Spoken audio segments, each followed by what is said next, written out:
સુરત મહાનગરપાલિકાના વીબીડીસી વિભાગ દ્વારા મચ્છરજન્ય રોગોના નિયંત્રણ માટે વીકલી ઝુંબેશના ભાગરૂપે તારીખ 2/9/2024થી 8/9/2024ના રોજ ઘરે ઘરે ફરીને ઇન્ટ્રાડોમેસ્ટિક સર્વે, બાંધકામ તથા ખુલ્લા પ્લોટમાં પેરાડોમેસ્ટિક સર્વેની કામગીરી, ટાયર ડબ્બા, નકામો કાટમાળ, ભંગાર વગેરે દૂર કરવાની કામગીરી સોર્સ રિડક્શન કરવામાં આવી રહી છે, જે અંતર્ગત 6,84,678 ઘરો સર્વે કરાતા 1,88,6347 સ્પોટ તપાસવામાં આવેલ, તે પૈકી કુલ 18,404 મચ્છરોના બ્રીડિંગ મળી આવેલ તથા 2,276 બાંધકામ સર્વે કરાતા 1,22,816 સ્પોટ તપાસવામાં આવેલ, તે પૈકી કુલ 3,174 મચ્છરોના બ્રીડિંગ મળી આવેલ, જેનું જંતુનાશક દવા વડે નાશ કરવામાં આવેલ છે.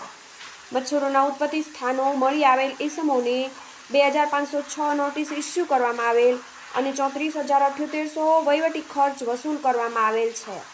તદુપરાંત 7,464 નકામા ટાયર ડબ્બા, ભંગાર વગેરે દૂર કરવામાં આવેલ છે. TV18 news, Surat.